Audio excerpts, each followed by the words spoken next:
Então, a galera vai começar a entrar aí. 5 horas aí, faltando quantos segundos? No meu... Fechou aí, 5 horas. No meu já fechou. Sejam muito bem-vindos aí. Uma boa tarde a todos. Quem está nos assistindo aí pelo YouTube, né, ou pelo Zoom, pelo link. Vai ficar gravado essa live. Hoje nós vamos falar sobre os aspectos legais, reflexos legais pós-Covid, como se preparar para ajudar o seu cliente, com Marcos Novaes e Denise Lobo, que estão aqui com a gente aqui, né? O Marcos, você sabe quem é, a Denise também, né? Então, brincadeiras à parte aí. A Tainara, que está no Bimob App aqui, está nos ajudando também com as perguntas que vierem aí do YouTube. E também, se vocês tiverem alguma questão, alguma pergunta, podem fazer também ali nos comentários ou na caixinha ali de perguntas e respostas também. Fiquem à vontade aí, é um prazer tê-los aqui. Seja muito bem-vindo, Denise, Marcos. A gente já estava aqui antes nos bastidores, né? Mas estava aberto. Então, não, só continuamos aí o nosso bate-papo. Vamos falar um pouquinho, então... Boa tarde a todos, obrigada pelo convite. Vamos aqui contribuir um pouquinho com a Bimob. Denise e Marcos, Denise, pode nos dar uma... pode primeiro falar um pouquinho quem é a Denise Lobo, a área que atua, fazer um briefing aí, um pequeno, breve briefing sobre quem é a Denise Lobo, e o Marcos também na sequência, por favor, antes da gente entrar nas perguntas aí. Bom, eu sou advogada já há 30 anos, especificamente atuando na área imobiliária. Hoje estou no escritório NFA, mas já atuei dirigindo o Secov no Paraná, grandes construtoras, 10 anos com shopping centers, e já há 3 anos de novo em escritório, sempre voltada ao mercado imobiliário, condomínio, enfim, sempre nessa área, sempre ligada a contratos de compra, venda, locação, enfim, sempre nesse mercado, e é um mercado que encanta pela riqueza que é, né, enfim, pela indústria do mercado imobiliário que temos aqui no país, e que hoje nos deixa bastante preocupados, e que vamos debater justamente sobre isso. Mas estou aqui tentando trazer um pouquinho da minha experiência desses anos todos, o que a gente puder agregar aqui, estamos para ensinar e para aprender. Com certeza, com certeza. Boa tarde a todos. Boa tarde, Vitor, doutora Denise. É um prazer estar participando aqui dessa iniciativa da Bimob. Muito legal. Parabéns, Vitor. Parabéns, Tainara. E espero contribuir com todos vocês. Marcos Novaes começou a advogar em 2001 e sempre atuou também na área imobiliária, sempre diretamente em contato com imobiliárias, dia a dia de corretor. A gente vê essa ansiedade e sempre, engraçado ver a doutora falando, eu sempre me comparei muito com o corretor. A nossa atividade é muito parecida, muito parecida. Muitas vezes o cliente não vê que 99% do nosso trabalho, do nosso empenho é às escuras, ele não vê, ele não enxerga, né?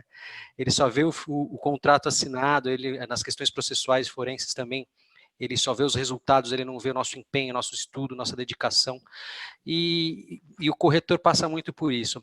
É um prazer estar aqui, eu espero contribuir. Nos últimos anos eu venho buscando também ajudar a classe dos corretores imóveis, mostrando técnicas, mostrando questões jurídicas que podem servir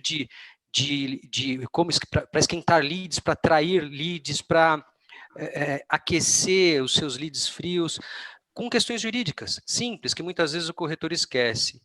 Teve no curso, teve na graduação de técnico de corretagem, mas muitas vezes esquece. Enfim, estou aqui, espero poder contribuir. Vitor.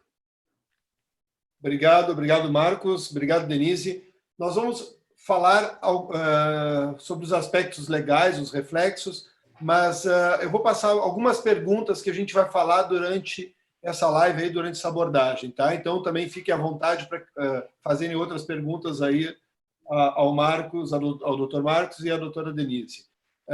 Nós vamos falar sobre a impossibilidade de desequilíbrio dos contratos, a redução dos aluguéis e negociações, como o judiciário tem se manifestado diante dos pedidos de redução e suspensão de cobranças, os novos modelos de moradia e comércio, qual o impacto no seu dia a dia, né, em relação esses reflexos legais em relação ao projeto de lei que pode estar sendo sancionado aí, a Lei 11.179, 1179 de 2020, que trata sobre a regulação, né, e as relações jurídicas durante a pandemia, quais os reflexos nas vendas e nas locações, né, e se o Dr. Marcos e a doutora Denise enxergam oportunidades aí diante dessa crise e quais são as coisas boas que a gente pode tirar dessa pandemia aí.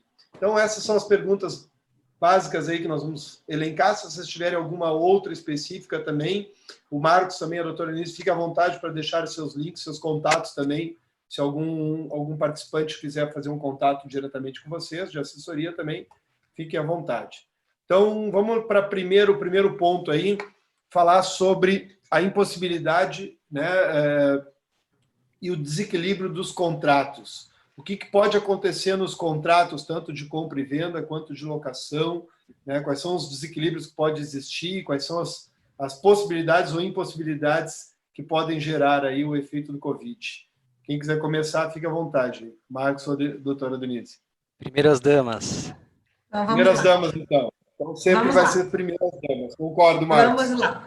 Para entender um pouquinho, né, o que é desequilíbrio e o que é impossibilidade, né? O desequilíbrio é aquilo em que uma das partes fica em vantagem da outra ou em absoluta desvantagem da outra, né? Isso, na legislação, há a possibilidade de discutir esse contrato, seja para rescindir, seja para equilibrar, que venha uma decisão judicial que venha equilibrar esse contrato. Também a impossibilidade é quando não há mais possibilidade de cumprimento de contrato, seja pelo perecimento de bem, ou uma situação superveniente.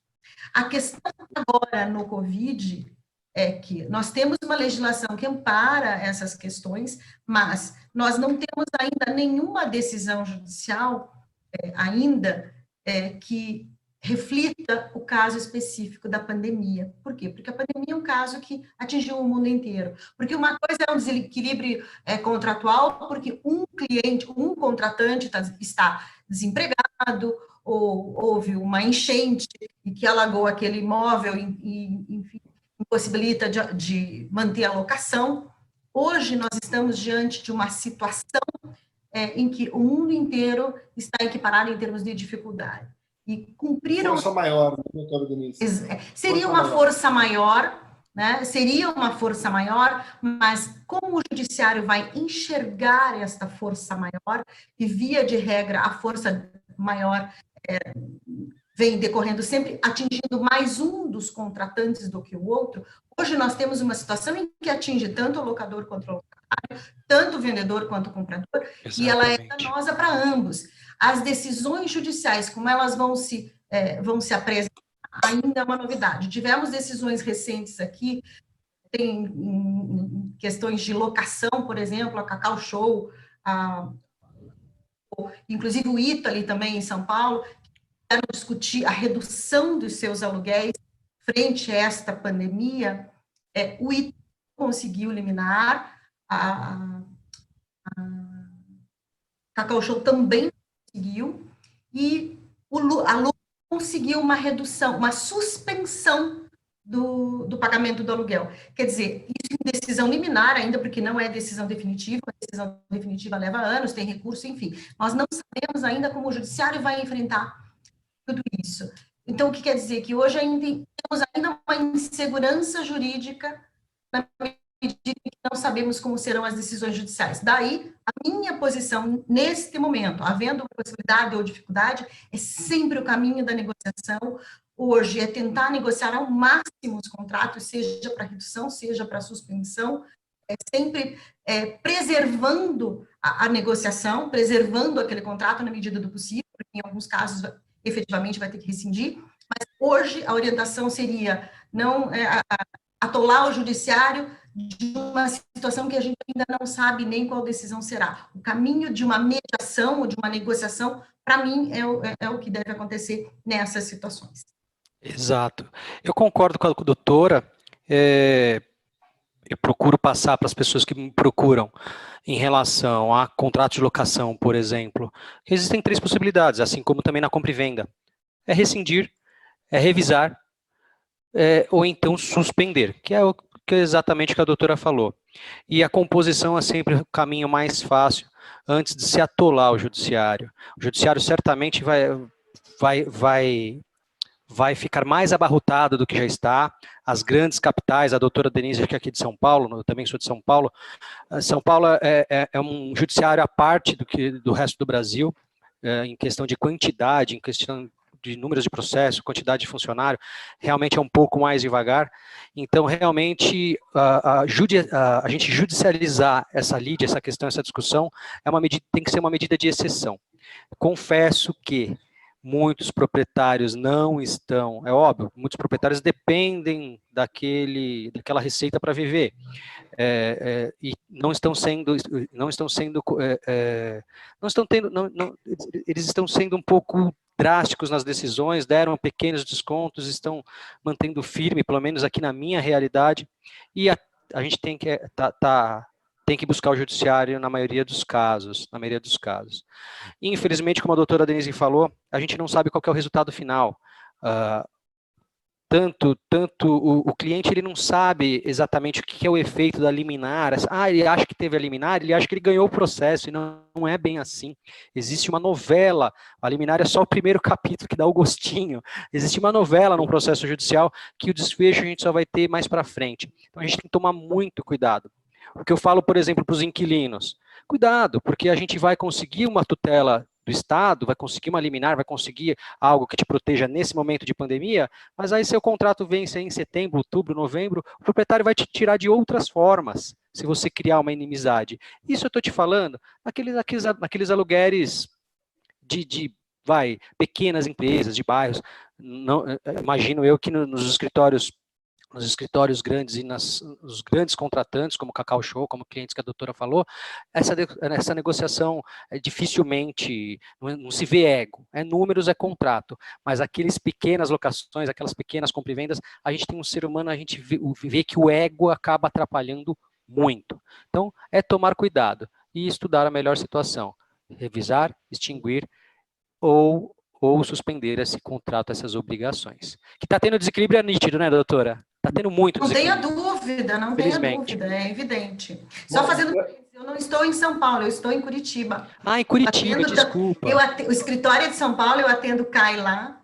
Eu tenho uma olhadinha. São decisões judiciais que eu tive acesso. E as decisões judiciais que eu tive acesso, não necessariamente do escritório. Mas é exatamente isso que você comentou. Assim, os proprietários estão mais reticentes. Oi? Já foram além da pergunta, já vamos na segunda pergunta, que é sobre as locações, mas bacana, isso aí, o papo vai fluindo e a gente vai falando, né? Mas achei bem bacana aí. A segunda pergunta seria em relação aos aluguéis, negociações, né? E quais os reflexos que estão se deparando na locação e na venda. Vocês falaram muito na locação, né? Mas quais os reflexos? O que está acontecendo nas vendas também? E está existindo essas negociações? Está existindo uma repactuação do que daqueles contratos que estavam em andamento, né? Então, eu estou entregando meu apartamento, eu ia entregar meu apartamento em abril, em maio, e agora? Né? Eu tinha uma prestação para pagar, mas eu não estou mais operando, eu sou médico. Então, vocês estão sentindo isso? Estão tendo essa... vamos dizer assim, essa situação nos seus escritórios ou não? Em compra e venda, eu particularmente não tive ainda nenhum caso, tive caso de desistências antes da escritura, isso sim, desfazimento de compromisso, de proposta desfeita, acompanhei, e tem sido, nos nossos casos, no caso que o escritório acompanhou, tem sido com acordo, não houve nenhuma questão que vá demandar, pelo menos até agora, uma busca do judiciário para solucionar. Então, nesse caso, de compra e venda não vi problema. Tem alguns casos de busca a banco para reduzir, na verdade, financiamento, e o financiamento tem sido obtido suspensão de pagamento e não redução. Então, são suspensões de pagamento. Então, isso na compra e venda tem sido possível, mas essa experiência que eu tenho de compra e venda, não especificamente de contrato andando que tenha sido desfeito. Mas a gente acredita que isso possa vir a acontecer, mas vai depender também se o contrato, se a posse já foi entregue, se não foi entregue, a gente sabe que vai enfrentar questões ainda mais delicadas e até mais delicadas do que a locação, porque a locação do imóvel devolve-se a propriedade, encerra-se o contrato, na compra e venda tem outras questões ainda relacionadas, isso antes da escritura, claro, né? Enfim, a gente sabe que isso ainda tem por vir. Como eu falei no começo, eu não gosto de entrar na área comercial, mas eu vejo que a questão hoje de compra e venda, como você falou, Vitor, ainda está mais na seara comercial, na negociação. Então, pessoas que estavam em vias de comprar, em vias de vender, paralisaram porque não sabe num futuro próximo o que pode acontecer. Mas, ao mesmo tempo, a gente vê a história da humanidade aí, a questão, toda a crise, não digo toda a pandemia, mas toda a crise dessa magnitude, o dinheiro só muda de mão. Eu não quero, me puxa a orelha aí se eu estiver entrando em outra pergunta, tá, Vitor? Pode me puxar a orelha. O dinheiro só muda de mão. Infelizmente, o que eu estou vendo, a gente presta serviço aqui para leilão, por exemplo. Então, a gente tem contato com muitos leiloeiros. E eles falaram, Marcos, só reduziu a concorrência, porque quem tem dinheiro continua comprando. Né? Agora, aquela pessoa que estava adquirindo um primeiro imóvel, ia depender de financiamento, aí a gente vai deixar cenas para o próximo capítulo, porque o financiamento, a tendência é reduzir juros, mais para frente a gente bate um papo sobre isso. Então, o cenário é ruim para uns, mas também é bom para outros.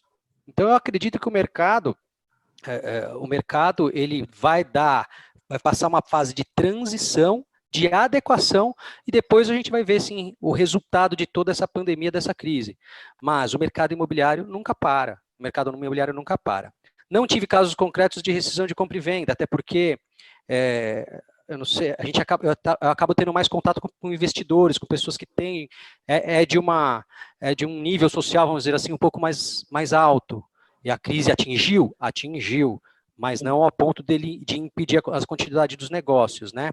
Mas como a doutora falou, o pessoal classe D, C e D, que depende de financiamento, que está desempregado e não consegue pagar as suas prestações, os próprios bancos, antes de qualquer coisa, suspenderam contratos por 6 meses. A maioria dos bancos, pelo menos os maiores, suspenderam os contratos por 6 meses e vamos esperar. Eles preferem jogar para frente para esperar, até para evitar uma avalanche de processos também. Na realidade, essa suspensão não é isenção, né? O pessoal às vezes confunde muito, né? O cliente, agora não preciso pagar, não. Tu só está ganhando prazo ou tempo. Se tu foi prejudicado, né, com a pandemia no teu salário, no teu rendimento, né? Muitas pessoas não são, né, ou que são assalariados aí, ou que são funcionários públicos, não mudou nada a sua vida, não tem o porquê tentar buscar esse benefício, porque só está empurrando com a barriga e vai talvez pagar um juro ou uma multa, enfim, a gente não sabe ainda porque não tem, né, a lei não foi sancionada ali, então não existe, pelo menos eu me corrijam também se eu estiver errado, né? Mas não tem ainda uma definição própria para isso aí. A pergunta que eu fiz em relação a contratos anteriores, né? A gente está se baseando com contratos assinados anteriormente ao lockdown lá. Paramos lá dia 17 de março, acho que foi, mais ou menos, começou, pelo menos aqui em Porto Alegre, acho que foi isso, 16, 17 de março. Agora, existem contratos que foram firmados posteriormente, mesmo com a crise. Eu tenho amigos e colegas que continuam, estão vendendo imóveis, estão vendendo lançamentos. A própria construtora aí, a Vitacom em São Paulo, vendeu muito, né? Um lançamento lá sem visita nenhuma, só, né, lançando o produto virtualmente. Esses contratos, né, que foram firmados agora, que tem ou não alguma cláusula comentando sobre pandemia, sobre força maior, enfim, a gente não sabe o teor do contrato. Como é que fica a desculpa do cliente? Não, mas eu comprei agora, eu não sabia que a pandemia duraria 1 ano, a gente não sabe, né? 2 anos. Eu achei que ia passar, né? Ele pode se enquadrar nessa legislação que pode entrar em vigor, ele não se enquadra. Como é que fica essa situação? Uma pergunta que não estava aqui no script, né? Mas me veio agora a cabeça aí, que eu acho que o pessoal fica... Vamos lá. Quem sabe faz ao vivo. Vamos lá. Vamos lá. Nesse sentido, existem 3 momentos. Aquele contrato anterior que estava sendo cumprido regularmente e que a pandemia atingiu, a bola saiu pelo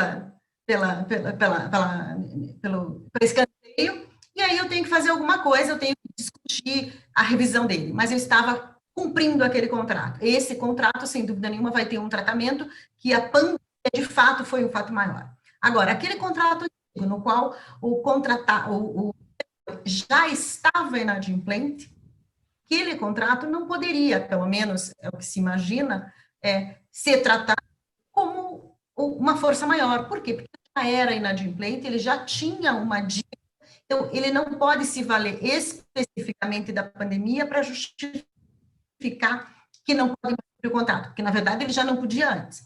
Como são esses contratos que você comentou, que são dados agora, o contratante não pode alegar que não sabia, em que pese não saber o quanto tempo vai durar, nós não tivemos pré-aviso de que seria um mês, ou que seria 2 meses, ou 2 anos. Então, ele não pode alegar a ignorância de quanto tempo vai levar.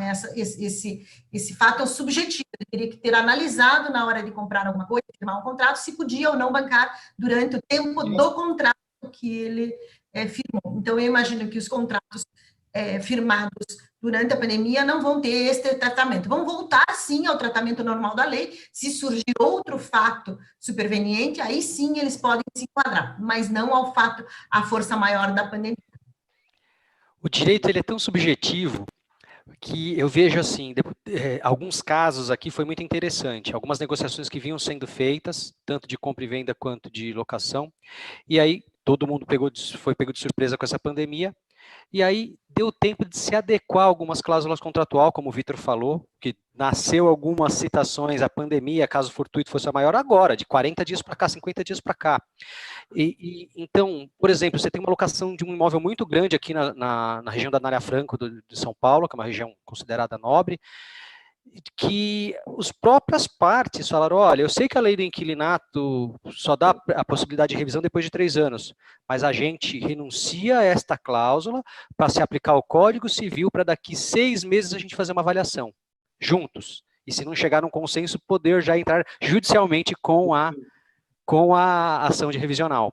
Por quê? Porque a gente não sabe, a gente ainda, é engraçado, a gente fala em pós-Covid, a gente ainda está no Covid, a gente está passando, a gente está na crista da onda, a gente não sabe quando essa onda vai diminuir e vai acabar definitivamente. Não sabe nem se ela não vai voltar daqui X meses, ou ano que vem, Exato. ou 2 anos, vai ter vacina. Exato. Eu vi uma reportagem falando que o Brasil, a tendência é ser um dos piores do mundo pela educação do povo, que não está se cuidando, enfim, mas não... Vamos desvirtuar. Então, a gente não sabe. Mas é engraçado que, como a gente falou, evitar a judicialização do tema e as partes em si já tentar uma composição. É óbvio que, como você falou, Vitor, tem muitas construtoras que estão trabalhando normalmente e vendendo normalmente. Isso a gente pode deixar mais para o final, lá para falar das coisas boas que estão acontecendo na pandemia. Mas eu acredito, como a doutora falou, que se o contrato foi fechado agora e já tem previsão, não tem como se questionar. Porque o poder público ele jamais vai poder interferir na relação privada, na relação particular nesse sentido. A gente tem eu não gosto de falar termo jurídico, que às vezes até eu erro no latim, mas o contrato faz lei entre as partes. E se existe alguma cláusula, algo que ficou descompensada, vai dar para... Você pode fazer essa revisão, esse pedido de reanálise por parte do judiciário. Mas é subjetivo. Cada caso tem que ser analisado de forma individual, cada prova tem que ser analisada. Eu fiz um vídeo no meu canal do YouTube falando de algumas decisões de suspensão aqui de São Paulo. E aí você vê nos comentários, né, infelizmente a internet, a pessoa brigando comigo, né, mas como assim? Não pode dar liminar, não pode reduzir aluguel, eu vivo de aluguel, o inquilino já não vinha pagando. Então é exatamente isso que a gente está falando. Cada caso é um caso. Aquele inquilino que já não vinha pagando, ele tem um tratamento diferenciado. Acredito eu que se o Poder Judiciário sumular algo, decidir algo, vai ser especificamente no período da pandemia e na pandemia oficial. Vamos entrar então nessa pergunta. Nós temos uma pergunta aqui do Marcos, que eu já vou fazer na sequência. Segura aí, Marcos, que a gente já passa a tua pergunta aí. nós temos uma... É do Marcos? Eu acho que é. Não, é da Bruna, desculpa, para o Marcos. Tá? Perdão, Bruna. Já faço a pergunta da Bruna aí. Eu queria saber de vocês como é que o judiciário, já que tu tocou nessa questão, Marcos, como é que o judiciário tem se manifestado, se já teve casos aí, diante dos pedidos de redução ou suspensão dessas cobranças, né? Não só na locação, ou como na venda, como a gente estava comentando antes, já existem casos, já existe alguma jurisprudência? Qual é a experiência de vocês aí? Depois a gente vai para a pergunta da Bruna aí para o Marcos e para a Denise. Por favor. Como eu comentei, né, em casos de liminar, que já foram concedidas, são públicas as decisões, existem já algumas decisões, na maioria tem sido por não suspender, na verdade, os aluguéis, a Lupo conseguiu diante de um shopping, então são poucas ainda, e em efeito de liminar, elas não vão criar, assim, uma jurisprudência, mas, enfim, uma tendência, né, a que sejam julgadas dessa forma. Mas ainda é muito curto prazo para que a gente possa dizer que o judiciário vai suspender ou não os pagamentos, vai reduzir ou não. Eu acho ainda muito cedo. A minha experiência de contencioso é pequena, eu não faço diretamente o contencioso, então eu não posso lhe afirmar com mais precisão, mas é o que a gente tem estudado, analisado e visto o que está acontecendo por aí. Aqui em São Paulo, nas experiências que eu tive e que eu estou acompanhando, eu já vi de tudo um pouco, Vitor e doutora Denise. Eu já vi casos de restaurante no centro de São Paulo, onde está vazio, que ele pedia a redução para 10%, e o juiz falou, não, o restaurante pode entregar marmita, pode entregar quentinha. Como que fala aí em Curitiba, em Porto Alegre? Quentinha, marmita, enfim.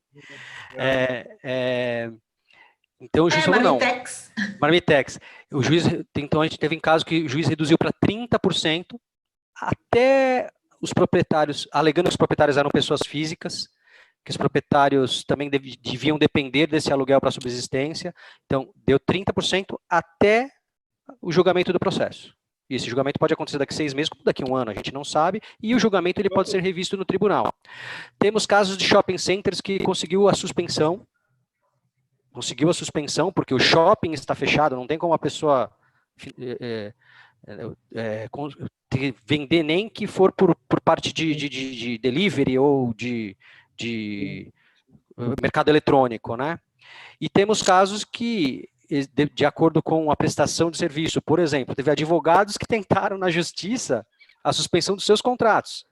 E eu vi decisão de juiz falando, peraí, é um serviço, é prestação de serviço. Você está tendo mais trabalho agora, teoricamente, então, sem juntar provas, né? Por isso que é interessante. Depende muito da prova que a pessoa tem. Então, olha aqui, eu trabalho num ramo de atividade que eu tinha 50 contratos, eu só estou com 5. Olha aqui, ó, fechou, quebrou. Materializar isso e juntar isso no processo, para você conseguir, no poder do convencimento, conseguir junto ao juízo do processo o que você realmente precisa, que é a redução, provando através de documentos, e-mails, provas, notícias. Eu vejo que muitas pessoas juntam as notícias da região e da cidade, enfim. Compra e venda, Vitor, difícil, porque como nos casos de financiamento os bancos suspenderam, nos casos particulares está meio suspenso também. Eu tenho um caso de compra e venda também de revisão já imediata, tá? Eu ainda não vi, mas eu acredito que pós-Covid, quando a gente entrar nesse bendito pós-Covid, vai ter muita discussão na justiça. E vai ser muito subjetivo, né? Porque, da mesma maneira, a lei não foi sancionada. E mesmo que tenha a lei, ainda vai ter a interpretação da norma aí. Né? Vamos por partes.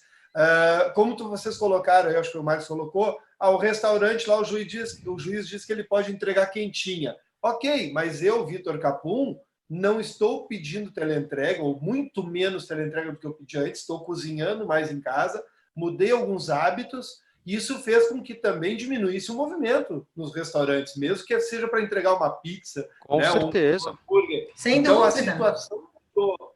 Nós não vamos entrar nisso, né? Mas a situação mudou, e para cada caso, para cada proprietário, para cada inquilino, para cada profissão dele, talvez vai ter que ter uma interpretação, né? mas qual era a tua atividade? Não, eu era dentista. Tá, mas dentista tá, sei lá, proibido atender, porque é um grande foco de contaminação, sei lá, né? Já tu é corretor de imóveis. Não, cara, aí te ferrou. Aí tu não tem revisão, tu pode vender apartamento virtual e tal. Vai muito da interpretação mesmo e da situação, né? É isso que eu quero trazer, eu acho, né? Mas aqui fica exatamente a dica para os corretores. O contrato que o corretor estabelece com o vendedor, né, a autorização para venda, que seja formalizada adequadamente. Porque nesse momento, inclusive, de eventual rescisão de contrato, que possa acontecer depois de assinado, em tese o corretor não vai perder a comissão.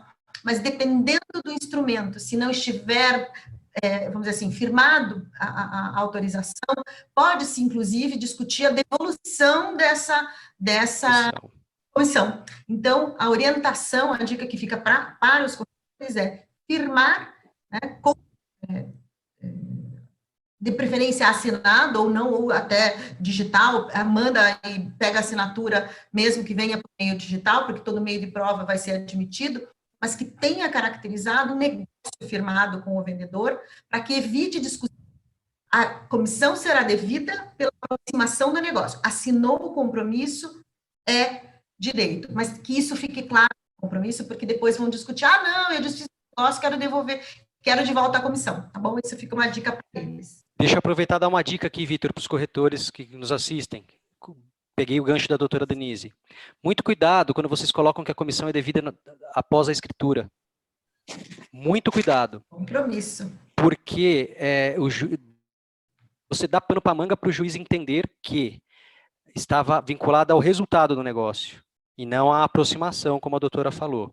A aproximação, o corretor, é óbvio que não é só aproximar, tem que aproximar, enfim. Assinar pelo menos o compromisso. Lógico, né? Mas eu já tive casos pessoais, particulares, que quando eu vi o contrato eu falei, olha, vamos tentar, mas é muito difícil. E realmente ganhei em primeira instância, em segunda instância, na revisão nós perdemos, porque no contrato estava que a comissão seria paga na escritura. E como houve a desistência no negócio e não houve escritura, não é devida a comissão. Então, muito cuidado com isso, muito cuidado com isso. A gente tem lei que baliza o negócio, a gente tem súmulas do STJ, muitas vezes, que entendem que a comissão, não em relação à comissão, mas em tudo, mas muitas vezes, ao fazer o contrato, você tem que tomar muito cuidado. Daí a importância do departamento jurídico ou de um advogado te ajudando e te assessorando. Boa dica, boa dica. Vamos para a pergunta aqui da Bruna Casagrande. Doutor Marcos, doutora Denise, também fiquem à vontade. E as ações de despejo, como elas vão ficar nesse tempo de pandemia? Alguma decisão já em relação à ação de despejo? Não, pelo que o projeto 1179, ele queria suspender até outubro ou novembro, acho que outubro, até outubro, a possibilidade de qualquer despejo liminar, tá? A lei fala, o projeto de lei fala em despejo liminar. O que é o despejo liminar? É aquele despejo que o contrato não tem garantia, a pessoa deixa de pagar o aluguel. Aí também a gente tem que ver que o legislador está em mente no período da pandemia. Então, teve o problema da pandemia, parou de pagar o aluguel, o proprietário pode até entrar com ação de despejo, mas ele não vai ser despejado nesse período da lei. Mas essa lei ainda não foi sancionada. Tá? Aí a gente vai para a parte individual de cada juiz. Eu tenho juízes que estão tocando o processo normalmente até mais rápido de quando era antes da pandemia, mas não está cumprindo as ordens na rua por causa da pandemia. Não é considerado urgente, então eu não vou obrigar o oficial de justiça a ir fazer o despejo agora. E eu tenho casos que saiu mandado de despejo. Tá? Então, cuidado. As pessoas elas viram, a mídia atrapalha um pouco. A mídia colocou a lei do aluguel, até no miolo, lei do aluguel. Aí você entra no Google, lei do aluguel. Só que não existe lei, é um projeto que foi aprovado numa das casas, e ainda não passou pela Câmara e não passou pela sanção presidencial. Se passar, vai estar suspensa até outubro. Deus queira que essa pandemia passe antes de outubro. Algum caso, doutora, de ação de despejo? Não necessariamente. Não, como eu não faço contencioso, eu não tenho essa experiência. Mas é exatamente o que ele comentou. Enquanto também não for, se for aprovada e sancionada, vai ter a enquanto isso, a decisão, arbítrio do juiz mesmo. Ah, e outra coisa, se a dívida de aluguel era anterior a 20 de março, Nem se discute. não se discute.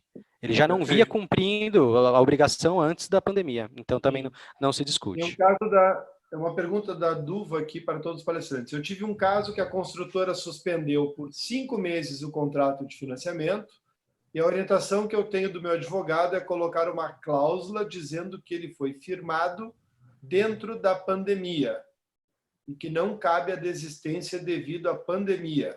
Isto é legal? Mas eu não entendi se ela comprou durante a pandemia, né?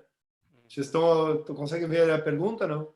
Eu estou imaginando que o advogado seja o advogado da construtora que queira colocar isso, deixa eu até ler aqui. A orientação do advogado... O meu advogado, a orientação do advogado dela. Ah, tá. Muito difícil a gente opinar. Assim, exatamente, não analisando o caso concreto. Aqui a gente está participando de um bate-papo. Então, vamos imaginar, porque até seria antiético da nossa parte, ir contra o que o advogado dela já passou para ela. Mas vamos imaginar aqui uma situação fática. Se a cláusula for considerada leonina, ela é passível de revisão. Sim. Então, se a construtora... Também que atinja a relação, né? Exatamente, é o que a doutora falou. Então, se houver o desequilíbrio no contrato dentro dessa pandemia ou logo depois da pandemia, ela vai ter que tentar um acordo. Se não conseguir, buscar o Poder Judiciário, e o Poder Judiciário vai analisar a situação fática, documento, prova, como a gente já falou, e aí vai dar um veredito, como o pessoal vai dar uma decisão. E veja que é suspensão, não é isenção, né? Sim, sim. Claro, suspensão. Tá mas você vê, se for da construtora, vamos pensar que é da construtora. A construtora já está suspendendo por 5 meses. Legal, porque daqui 5 meses voltou, vamos parcelar esses 5 meses que ficou sem pagar, joga para o final, aumenta 5 parcelas no final, e o contrato que ela tem, aquelas obrigações que ela assumiu e que ela vinha recebendo, praticamente ficou intacto. Agora, se é por parte do comprador, é totalmente leonino. Foi assinado agora, já... Talvez o que não possa eu comprei, eu tenho as minhas obrigações. Eu posso suspender, fazer algum acordo de suspensão para pagar posteriormente. Agora, desistir por causa da pandemia e botar a culpa na pandemia, eu vou ter algum ônus, né? A gente foi aprovado recentemente a lei do distrato. Ano passado foi aprovada a lei do distrato. Tem toda uma legislação específica agora e, assim, o pessoal briga no meu canal que acha que eu só advogo para gente grande. Não, não é isso. Mas a gente também tem que ver o lado da construtora. A construtora emprega, a construtora tem a incorporadora, sim, né? Teve incorporadoras que quebraram nos últimos anos por causa do distrato. Exatamente. Sim. Porque vendia o produto, aí depois você retomar o produto para você, mas o produto é o que os advogados dos mutuários falavam, mas o produto vai voltar para a construtora, ela vai vender do mesmo jeito. Mas demora muito tempo, já não é mais considerado um produto novo, já é outra realidade. Entendeu? Então, assim, essa lei 1179, ela vem balizar algumas coisas, mas ela também não vai resolver todos os problemas, gente. Ela não vai resolver todos os problemas. Ela vai dar o norte, vai suspendê-la, que nem o Código de Defesa do Consumidor. Aquela farra de você comprar, não é nosso tema aqui, mas só para você ter uma ideia, aquela farra de você comprar na internet, não gostei, devolve em 7 dias, o produto não é mais novo. O produto não é mais novo. Está sendo discutido agora de que não pode ser aplicada nos deliveries. Exatamente. Em razão da dificuldade de cumprir. Dessa pandemia. Agora, se você comprou um imóvel em meio à pandemia, sabendo da pandemia, agora depois você vai alegar a pandemia, eu acho muito difícil. É mais fácil você suspender a compra. Eu vou te dar uma opinião minha aqui. Eu não sou o rei da verdade. Suspende a compra e aí, quando tudo normalizar, você volta a negociar. Mas aí os corretores vão puxar minha orelha, né? Mas tudo bem. A Bruna aqui faz uma pergunta também. E a alteração do ITCMD, o Imposto de Transmissão Causa Mortes? Isso é uma coisa... Isso é uma coisa ruim que aconteceu na pandemia, né? Por favor, primeiras damas. Não, aconteceu em São Paulo, né? Aqui não alterou. Aqui não alterou. Aqui é sem viés político, tá? Mas nosso governador tem pisado muito na bola. Ele reduziu os precatórios na calada da noite ano passado, de 33 para 11 mil, e agora ele aumenta o ITCMD alegando que é por causa da pandemia, para conseguir mais dinheiro para a saúde, enfim. Ao mesmo tempo, se você for ler... ao mesmo tempo, se você for... Eu li o projeto, ele aumenta a taxa de isenção, mas pouco também. Então, ele alega que, teoricamente, ele vai ajudar mais os pobres, assim, desculpa, acho que eu fui infeliz com o jeito que eu falei. A classe baixa, a classe que tem dificuldade em pagar o imposto, normalmente é só um único imóvel, enfim, ele aumentou essa classe de isenção, e aí ele chegou a dobrar o imposto de 4% para 8%. O ITCM dele é estadual, né? Assim como ele é estadual. Legal, Vitor. É municipal, cada município tem a sua alíquota, né? Que é votado pela Câmara de Vereadores. O ITCMD, eu acho que é aprovado pela Câmara, pela Assembleia Legislativa. E se for, já foi aprovado para São Paulo? Já. Foi aprovado.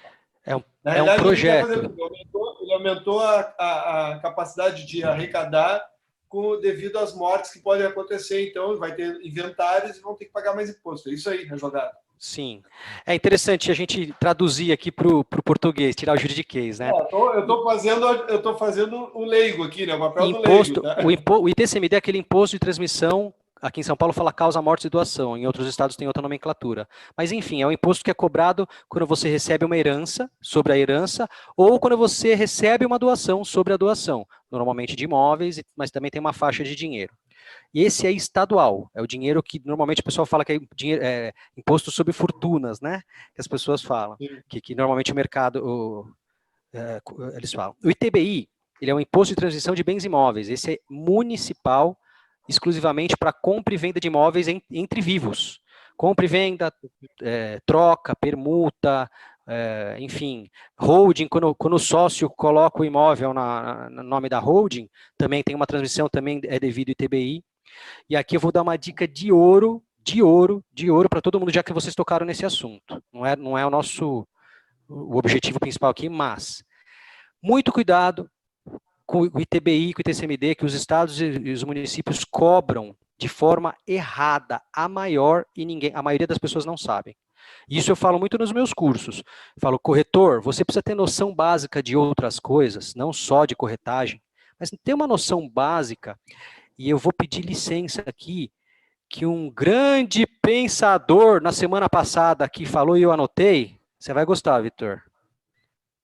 Você vai gostar. Ó. Vamos ver se você lembra de quem que é essa frase, Vitor. Vamos ver se você lembra de quem que é essa frase aqui. Ó. O corretor do futuro é o mesmo do passado, com novos hábitos e quebrando paradigmas em relação à tecnologia. E mais uma que você vai gostar. Ó. Mais uma que você vai gostar. Só falta ele não lembrar e deixar em maus lençóis, hein? O corretor tem que dominar e reconhecer o processo inteiro para orientar o seu cliente, mas não precisa saber tudo. Eu estava vendo a sua live, com o Hernani. Eu estava lendo com a sua live, isso aqui marcou, eu gravei, eu falei, eu vou usar isso aqui nos meus treinamentos para corretor. Gostei muito da sua opinião. Eu concordo com você. Não só o corretor, não só o advogado, não só o empresário. Toda a profissão, a gente precisa ter noções básicas. Conhecimento é tudo. Mas ter noções básicas de tudo que envolve a tua área. Tudo que envolve a tua área. Para você dar uma assessoria melhor e para você se diferenciar no mercado. Corretor tem em todo lugar. Agora, corretores bons... Não necessariamente tu tem que executar, né? Mas tu tem que saber o caminho ou quem contratar. Eu vou contratar a doutora Denise aqui, uma assessoria. Sabe o que eu vejo muito no dia a dia, doutora? E o corretor responde. Exatamente. É o ato praticado. Então, tem casos de condenação por perdas e danos, porque o corretor vendeu, despendeu o tempo do cliente oferecendo um bem que não poderia ter sido transacionado, ou porque depois deu alguma situação perda de imóvel de dano. Eu só vou finalizar aqui, doutora, só para não perder. Então, assim, o que o corretor tem que saber de imposto? Ele não é obrigado a saber, mas o bom corretor, o corretor que se diferencia, pelo menos ele tem uma noção básica. Pelo menos ele vai alertar o cliente, falar, Vitor, já conversa com o seu advogado, porque aqui em São Paulo, o ITBI e o ITCMD é cobrado errado. Se você buscar um profissional, esse profissional vai conseguir reduzir, você pode reduzir até 70% do valor do imposto. O corretor não é obrigado a saber. Através de uma revisão. Lógico, o corretor não é obrigado a saber, mas o corretor, o que sabe disso, ele usa a seu favor para se diferenciar. Então, tem muitas compras e vendas que não são realizadas, que na hora de ver esse imposto, é só um exemplo prático, tá, gente? Você compra um imóvel por 1 milhão, a prefeitura fala que vale 2 milhões e te cobra o imposto por 2 milhões, na avaliação especial que ela faz. E isso é ilegal, isso é ilegal. O que baliza é o IPTU, é o valor venal de IPTU. Se for acima, você paga pelo que você pagou. Agora, se você pagou abaixo, você paga no mínimo IPTU. Agora, não tem que criar valor venal diferenciado para ITBI, que é o que acontece aqui em São Paulo e em muitas cidades do estado e do Brasil. E os estados, muito espertinhos, o que eles fazem? Eles falam assim, ó, na cidade que tiver valor venal diferenciado, o ITCMD é com base nesse valor venal diferenciado. Ninguém sabe disso, eu não sei se a doutora ninguém sabe disso, e as pessoas pagam um imposto absurdo sem saber, muitas vezes sem poder, inclusive. Desculpa, a gente saiu um pouquinho aqui. Não, e a gente sai também, até porque eu já ia falar, tem inclusive imposto de renda sobre valor imóvel a maior do que o valor da aquisição, enfim, tem N situações de imposto que daria para fazer mais um BIMOB. Não, a gente passa, o direito é tão amplo que a gente vai passar 24, Jack Bauer aqui, 24 horas a gente pode ficar falando aqui que não para. Mas nós estamos a 15 Tem minutos assunto. aí. Voltemos à Covid. É verdade. Então vamos voltar aqui para a pauta dos reflexos legais aí pós-Covid, né? Ou das situações também pós-Covid ou durante Covid aí, dos novos modelos de moradia e comércio, o que pode impactar na opinião de vocês aí? E depois, vocês enxergam de crise ou oportunidade? Eu vou juntar essas duas perguntas, a doutora Denise pode responder, depois o Marcos, e a gente vai para a final aí, que quais são as coisas boas que a gente pode tirar dessa pandemia aí, tá? Então, vamos lá. Por favor. Um dos efeitos, né, do ficar em casa durante todo o tempo, certamente é o olhar que aquele morador ou aquele que é inquilino vai querer comprar a sua casa para se sentir mais, vamos dizer assim, protegido, e também aquele que quer comprar uma casa, o formato das residências, né? Hoje, eu nunca liguei para sacadas, acho que sacada para mim, sim. Morei 10 anos, 12 anos numa casa onde tinha sacada e praticamente não usei. Hoje, eu moro onde não tem sacada, eu digo, poxa, que saudade daquela sacada, eu queria usar para tomar um sol, ou para plantar um tempero que fosse. Os home office, né? Hoje, você às vezes não quer ter um espaço um pouquinho maior, não quer investir um pouco mais, mas hoje você precisa de um home office, você tem que estar compartilhando espaços com mais gente na sua casa, então o formato, isso não vejo que vai mudar muito daqui para frente, ou porque as pessoas perderam as suas oportunidades de trabalho, ou porque as pessoas vão se acomodar a trabalhar realmente em casa pelas necessidades das empresas de não aglutinar muitas pessoas. Então, sem dúvida, o formato da residência, eu acho, isso já é um olhar, e também o interesse em comprar seu próprio imóvel, que eu acho que isso é uma deixa interessante para os corretores, que as pessoas vão querer comprar. E claro que também como crise, assim como alguém mora, de repente, em um imóvel muito grande, vai querer se desfazer daquele para morar no menor, porque aquele dá muito trabalho, não quero ter mais empregado em casa. Então, esse formato de residência mudou bastante, e a questão que a gente tinha muito, multiusos, mixed use, e pelo menos em São Paulo, aqui em Curitiba nem tanto, mas em São Paulo, os grandes empreendimentos, uma torre enorme comercial, outra torre enorme comercial, um shopping grande. Hoje, o que eu sinto, o que eu vejo de, vamos dizer assim, que está funcionando mais, são aqueles comércios, por exemplo, debaixo do prédio, que aqueles ainda são os que podem ficar abertos, porque o shopping tem que ficar fechado.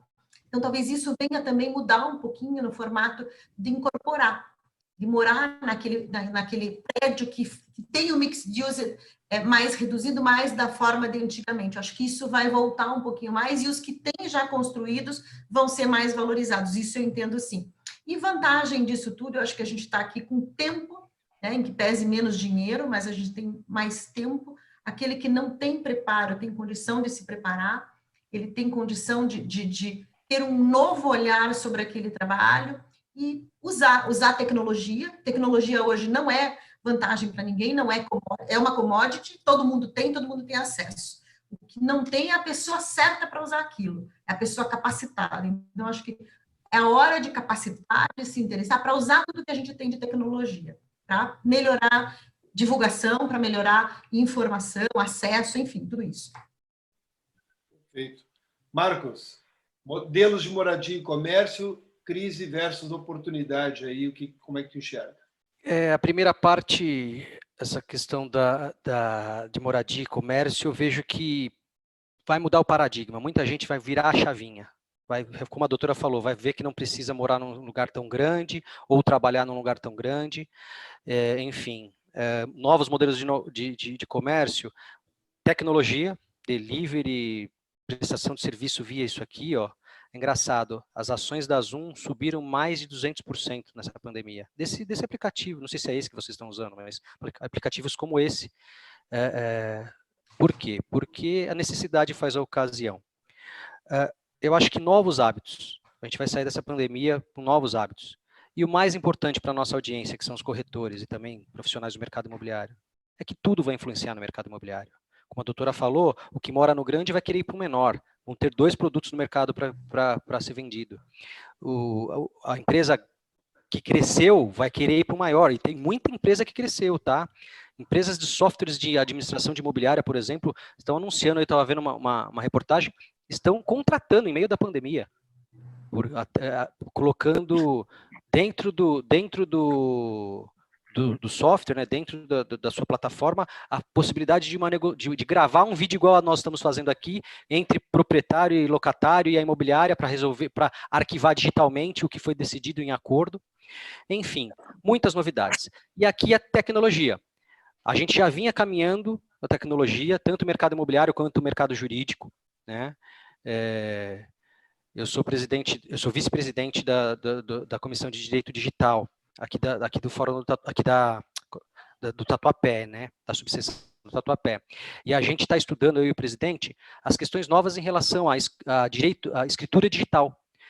A gente quer levar isso, a gente está estudando para trazer a ARISP, a Associação dos Registros Imobiliários de São Paulo, para dar um curso para os colegas aqui da OAB do Tatuapé, porque tem muito advogado, assim como tem muito corretor, que era analfabeto, entre aspas, na tecnologia, fazia o básico, e agora vai precisar, porque a pandemia se adiantou muita coisa. Estão falando que o Banco Itaú, que já tinha os 3 anos para frente que o Banco Itaú tinha de tecnologia, ele adiantou em 6 meses, para aplicar tudo em 6 meses.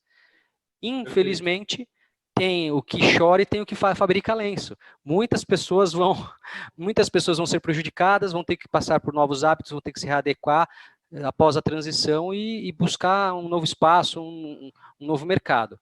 Mas a grande lição que eu vejo é que o mercado imobiliário foi atingido, sim, mas ele nunca vai parar. A gente estava em ascensão antes, o mercado imobiliário estava em ascensão antes da pandemia. Todos os números que antes eram decrescentes estavam crescendo. A gente tinha boas perspectivas para este ano, aí tivemos essa interrupção. Mas num futuro próximo a gente vai sim retomar, a gente vai voltar a aquecer, os juros vão baixar, os financiamentos vão baixar, então quem mora em aluguel vai buscar a casa, quem quer ir para um lugar maior vai ter financiamento mais barato, a inflação pode ser que suba um pouquinho, mas o mercado imobiliário, que representa 70% do patrimônio de qualquer país, ele não vai parar, ele continua. Eu só vejo perspectivas boas para quem buscar conhecimento. Compras e vendas estão sendo fechadas nesse momento digitalmente. Contrato de compra e venda assinado digital, escritura lavrada digital, registro imobiliário lavrado digital. Isso é uma coisa boa que aconteceu no meio da pandemia. Perfeito, Marcos. Até colocar também aqui, nós temos como nossa sócia a SafeWeb, que é uma certificadora digital, e foi liberado recentemente a assinatura digital online, né? Ou seja, quando eu vou fazer a certificação digital, eu tenho que ir numa certificadora presencialmente para assinar, para tirar uma foto, né, para pegar lá a minha digital, mas não quando tu faz a tua identidade, só que ela é digital, né? Isso os contadores, normalmente o pessoal faz aí com os contadores encaminham tu para uma certificadora. E aí foi liberado recentemente a assinatura digital, né, a certificação através de videoconferência e tal, e aí fica registrado isso.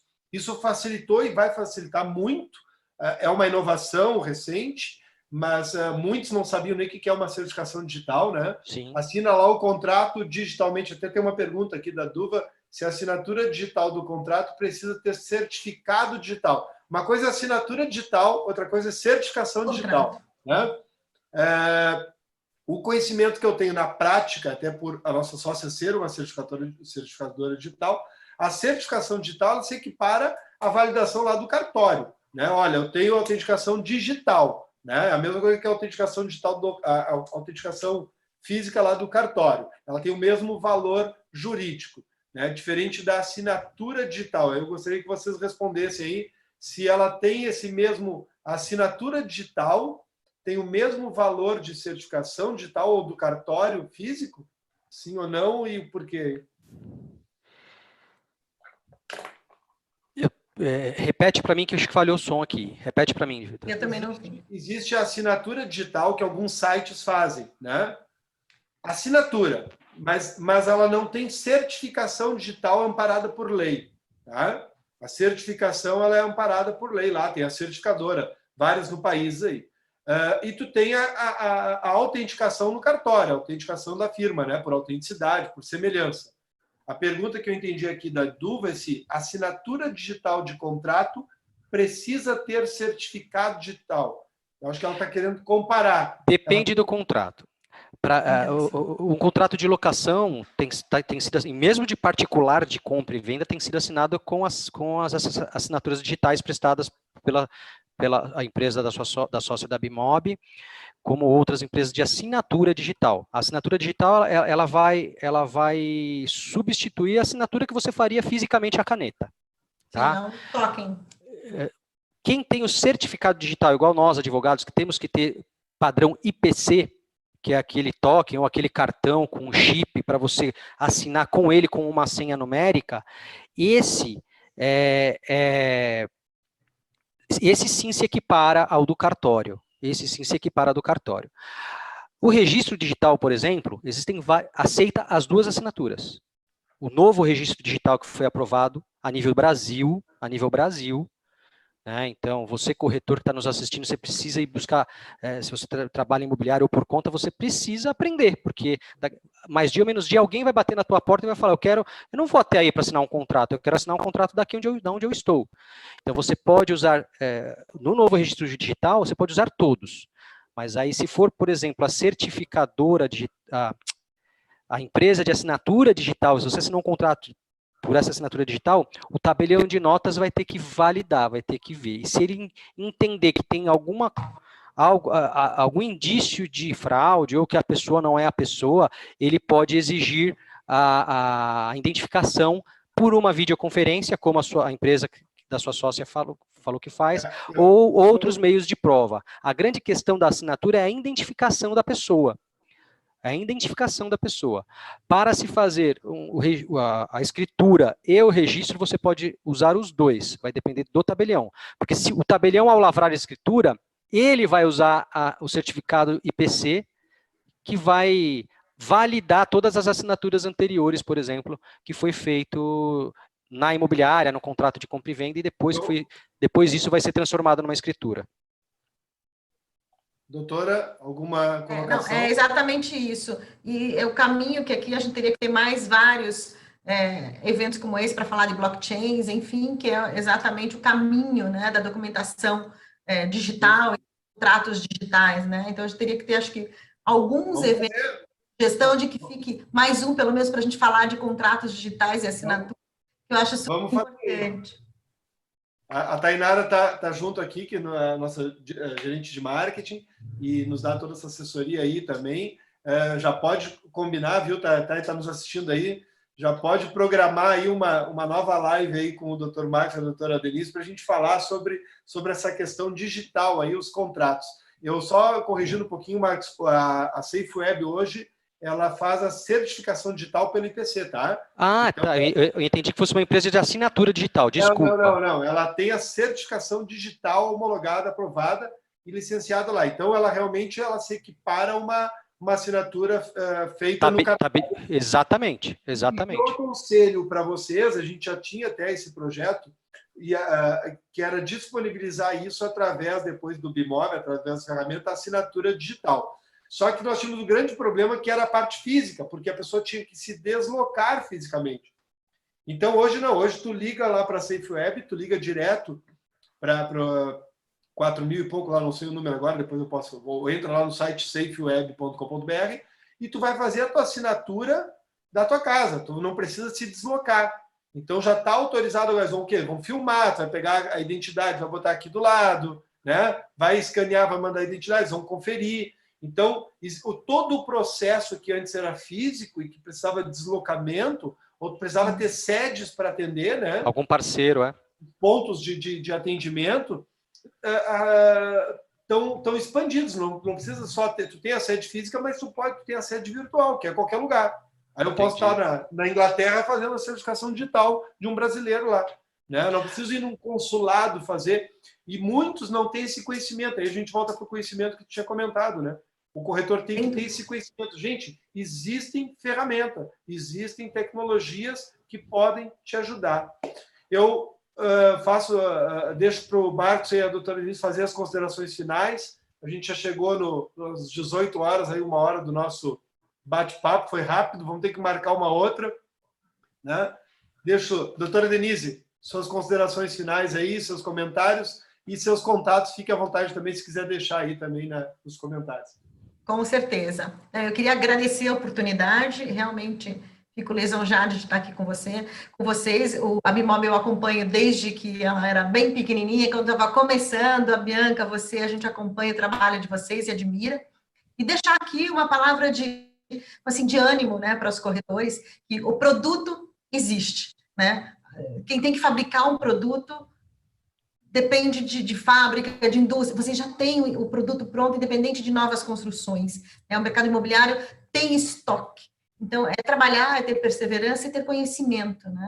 Se valer de oportunidades como a Bimob está dando, de que todos tenham conhecimento e troca de, inclusive, networking, como vocês oportunizam para corretores. Isso é o caminho que tem que trilhar para ter sucesso. Né? Trabalhar sério, ético, com pessoa ligada a pessoas éticas, certamente isso vai gerar negócios aqui para frente e vamos esperar que a próxima oportunidade. Eu vou deixar os meus contatos com vocês, e vocês acho que passam, eu não vou dizer aqui meu telefone, enfim, mas eu deixo com vocês, e vocês podem divulgar. Eu vou deixar no chat já, tá bom? Deixa no chat o e-mail, pode deixar o e-mail, o contato de e-mail, o Marcos botou o site dele aqui, ó, marcosnovais.com.br. Tá, vou colocando lá também, quando ele fala, eu coloco o meu contato ali no Tá bom.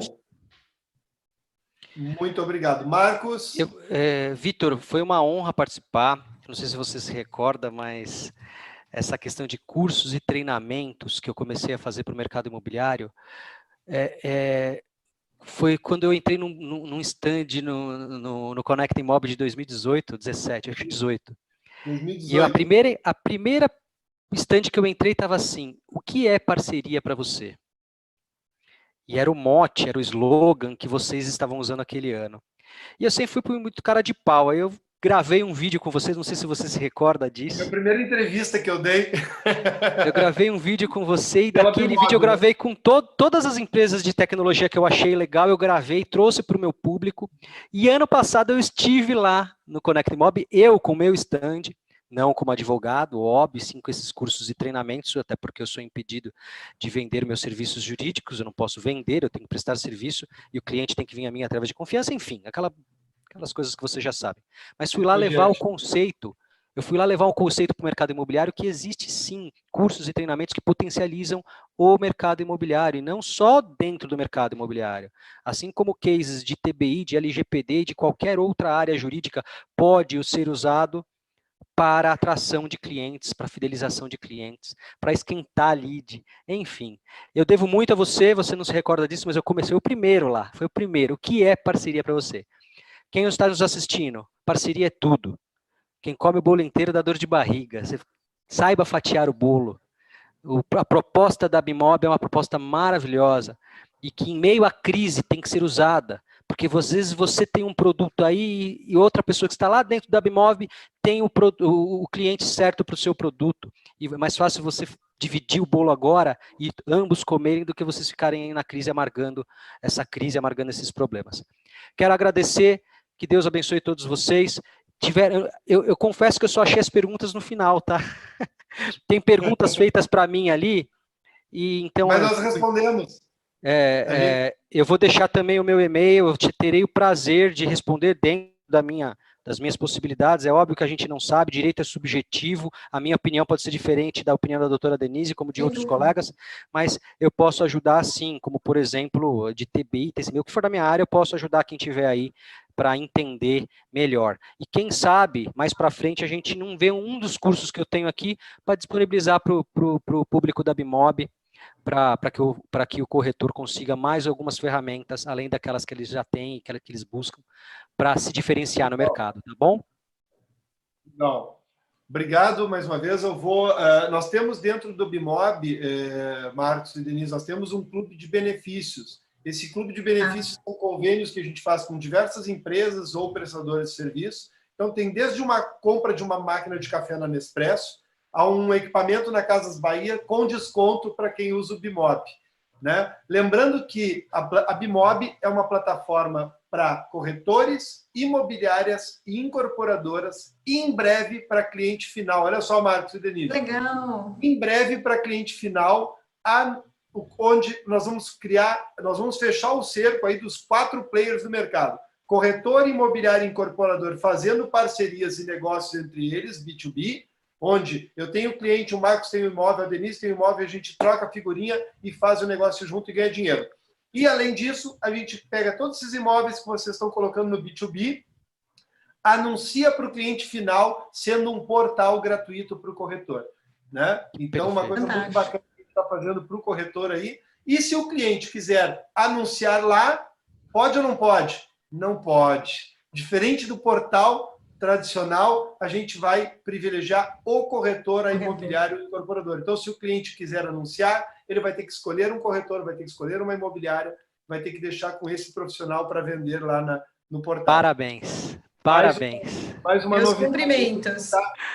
Nós temos uma bandeira que a gente tem que... Eu digo assim, mas pode mudar um dia? Pode, mas aí eu não estou mais no Bimob, né? Se alguém comprar o Bimob e resolver mudar, não posso fazer mais nada. Mas enquanto eu tiver, a ideia é essa, da gente prestigiar o corretor, prestigiar a imobiliária e o incorporador, porque eu sou corretor há 30 anos, fui dono de imobiliária e trabalhei durante 16, 17 anos dentro de incorporador. Então, eu sei a dor de cada um e tento trazer uma solução e um propósito para ajudar o corretor de imóveis. Tá? E, de tudo isso, a gente pode fazer assim, olha, é totalmente gratuita, não paga nada para entrar, não paga nada para colocar imóvel, não paga nada para cadastrar seu cliente, seu imóvel, distribuir tabelas das incorporadoras, nada. É gratuito. A gente busca a remuneração através de mídia, de inteligência de mercado, através de dados que a gente pode compartilhar de volta com o mercado dentro da LGPD, dentro da Lei Geral de Proteção de Dados. Então, não é vendido dado do corretor, não é vendido dado de cliente, não é vendido nada disso. A gente busca pesquisas, informações, tecnologia que a gente pode ajudar. E trazendo outros parceiros para também a gente ganhar. Então, o corretor indica lá um financiamento imobiliário, o corretor ganha, a Bimob também ganha. Mas a gente ganha junto, né? E a gente não participa da venda, a gente não tem comissionamento. É grátis, é totalmente gratuita. E eu precisava falar porque não é o foco aqui, mas já que vocês tocaram na Bimob, falaram muito bem, eu tive que falar e fazer o nosso comercial aí, mas é para ajudar quem está nos assistindo. Então, só baixar lá o app, ou no Google Play, ou na Store, ou na Google Play, ou na Apple Store, ou pelo site também, bimob.app. A Tainara deixa agora aí os links também, fiquem à vontade. Mais uma vez, Marcos, eu me lembro muito bem dessa entrevista que eu dei aí, foi uma das primeiras, acho que é a primeira que eu dei lá no Conecta para ti, né?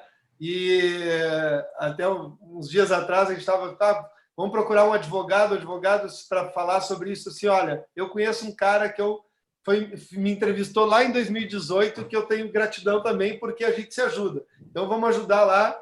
Aí a Bianca indicou a Denise, acho que foi, né, Isso. Então, as portas estão abertas para vocês. Foi um privilégio ter conversado com vocês, foi um privilégio ter estado aqui com vocês, trocado essas ideias.